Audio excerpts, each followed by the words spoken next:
Many indigenous languages are dying, and storytelling remains essential to the survival of these languages. It's also an important aspect in learning about others and preserving our languages and our cultures.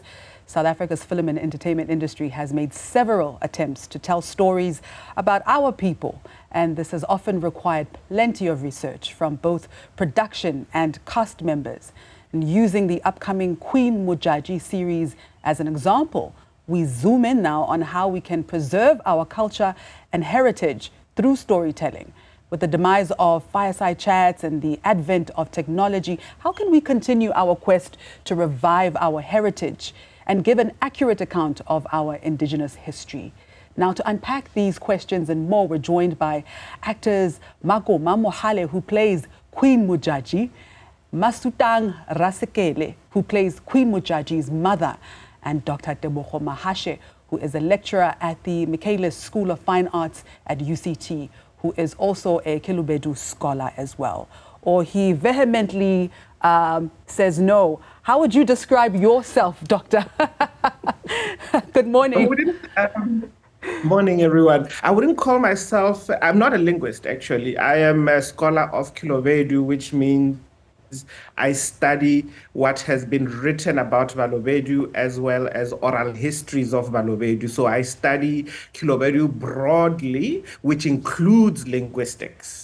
Fantastic. Thanks for joining us. We'll be definitely picking on your brain about the history of the Khelobedu language.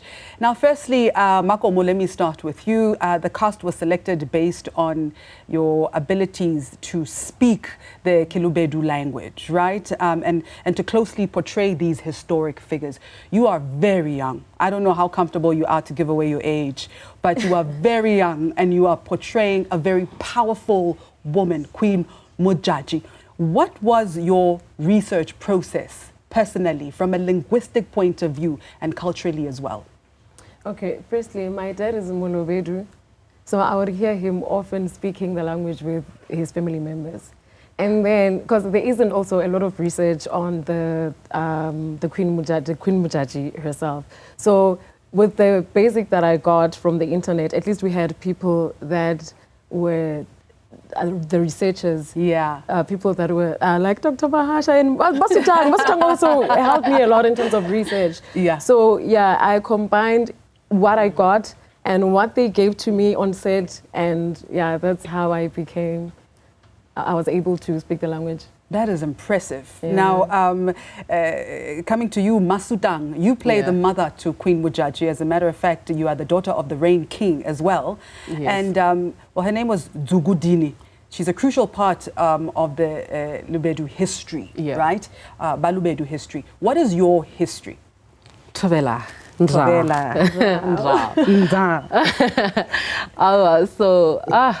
Wow.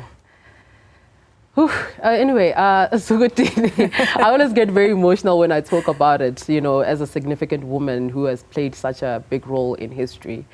But it's been a journey to try and learn through her, because when you go to the internet, one of the first things that you learn about Khelobedu people and the origin, it's Zugudini, right at the top.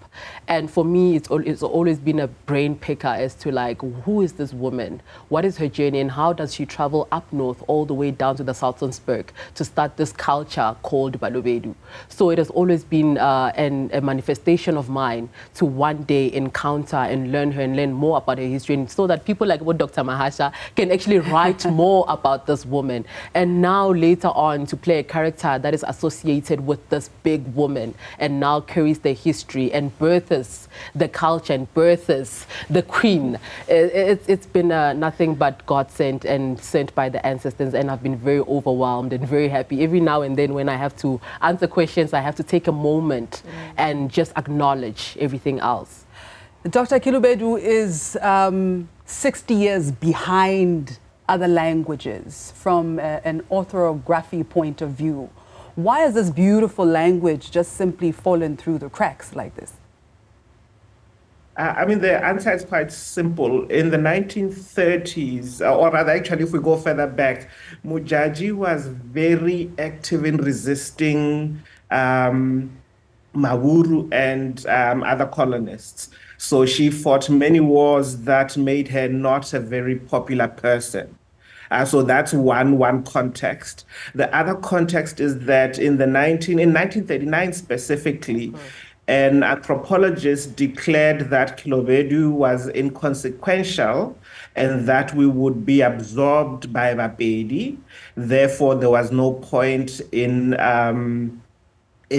furthering research into the language. So from that point of view, Balobedu became a subordinate of the Sepedi and later Northern Sotho language because of that state ethnologist, anthropologist's pronouncement. But of course, Balobedu, we are still here, we are not absorbed, so the language needs to be developed.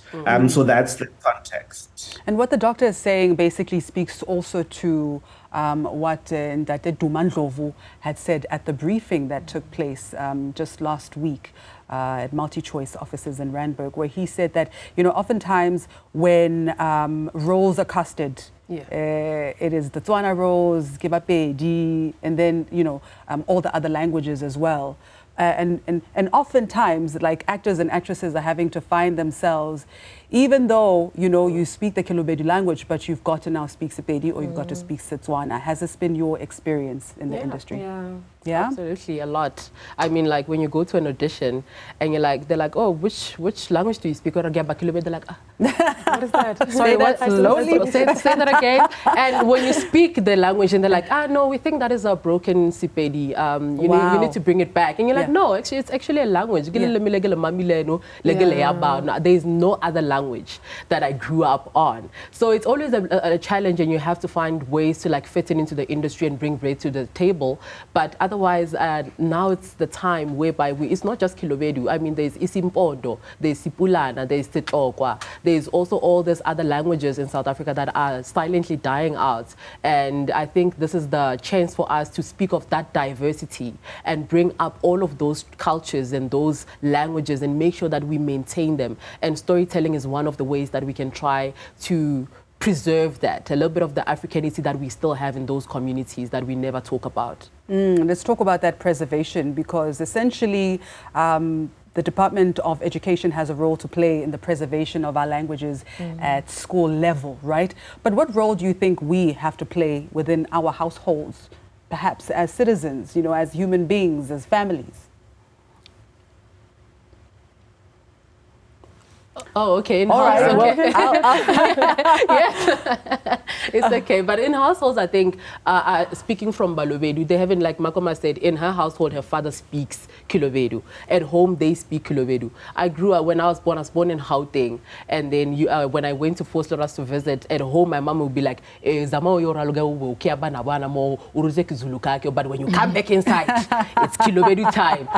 So they've done very well. But now, when you go outside the household, it's been a little bit difficult because, like you said, we have to succumb. We have to find ways, because now these are not included academically. These are not included when it comes to mainstream, when we're celebrating cultures. We have to speak about, when you go to Limpopo, Kisipedi, Kisvenda, Kistonga, nothing else. But when you go there, you find Matebele, Isindebele, you find Mapulana, you find Batlokwa, Baberwa, Chigobo, and all of this, but you don't know of them. You don't celebrate them. It's only in household that I think we have done an injustice to these people, and we can do a little bit more when it comes to talking about all the cultures and everybody else, because at the end of the day, they exist, and it's going to be difficult for us to eradicate them. We can do a little bit more when it comes to supporting each and every culture and every language that exists in South Africa. Yeah. Doctor, now you find that in some of these households, like the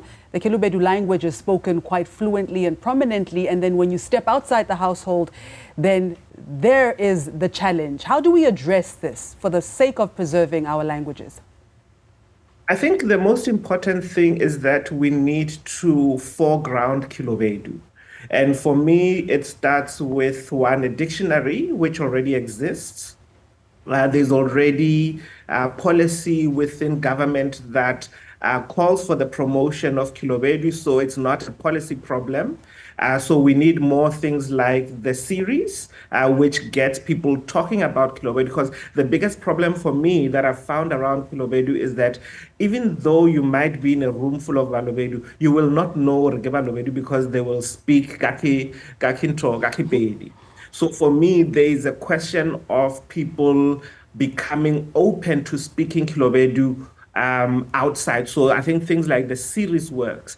At the same time, there's also things like the Bible Translation Project, which is currently happening through the Bible Society of South Africa, which is actually translating the original Hebrew Bible into Khelobedu, and we are testing an orthography. So the problem with Khelobedu is not the language mara, the way that it is written, which at the moment Northern Sotho doesn't allow us to write. So the challenge is not so much policy mara, the public awareness of the language, the public practice of the language in public, so that Balobedu ka moga ha re swabe wapa, because at the moment re a swaba wapa re a ke loma rapa Sepedi to a point that some of us don't even know Khelobedu anymore. You know, like I speak with Khelobedu sounds, but I don't actually speak Khelobedu because for my whole life I've spoken Sepedi. So it is a public thing.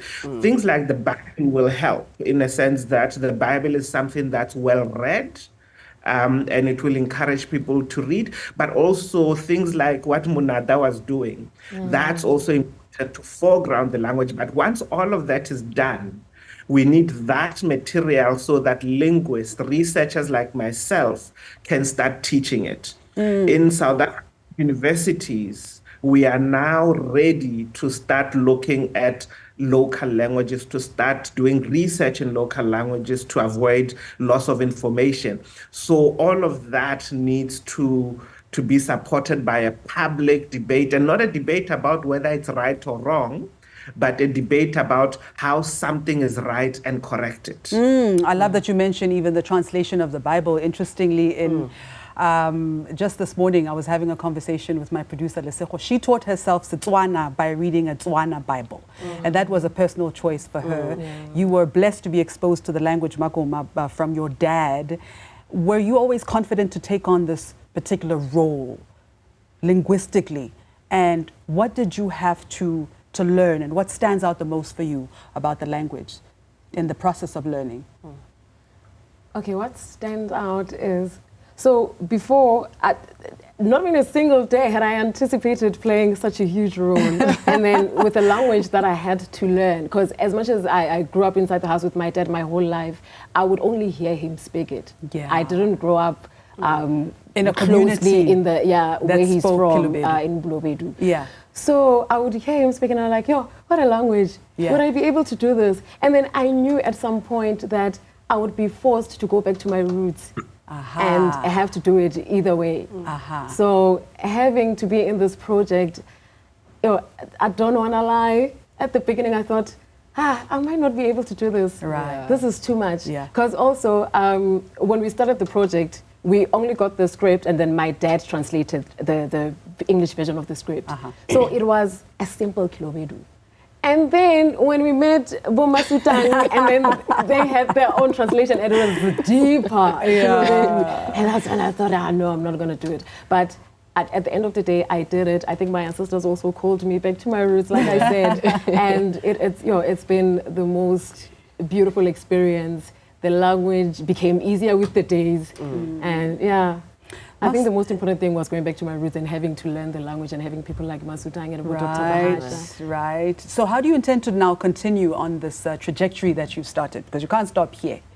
Yeah, no, I can't stop here. So now the aim is for my dad to take me back home so that at least I spend some time there, have days where I just speak the language and not be in Pretoria where I know that I'm going to speak Setswana or Sepedi or the Pretoria language that I grew up in. Well, I just want to go home, do my own research, be able to wear my culture, have beads like Masutang, and just embrace it. Yeah. Power to your father, really, truly. Yeah, the man deserves to be paid.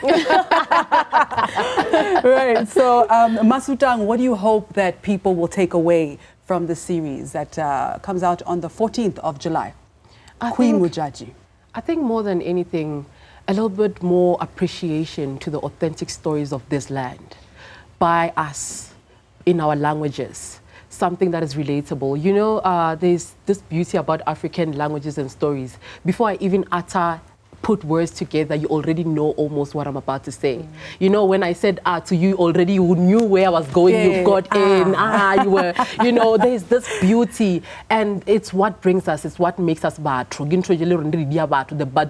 Buntuism that we keep talking about, and the philosophies, and you get that through our stories. You get that, when we revisit history, you see how we respected nature, how we respected each other, how we respected our lands, and how we built and how we crafted, and how we yearned to build our own things and, you know, keep our things sacred. And you're going to learn a lot about sacredness, keeping yourself sacred, about spirituality, about women in society, and not just women, but men and women, how they functioned each other with the women leading. About us, about the fact that we were matriarchs. You know, matriarchs. We're going to have to leave it right there because we have run out of time, but I could have this conversation with you all day. Thank you so much for your time. Thank you for coming. Thank you so much for having us.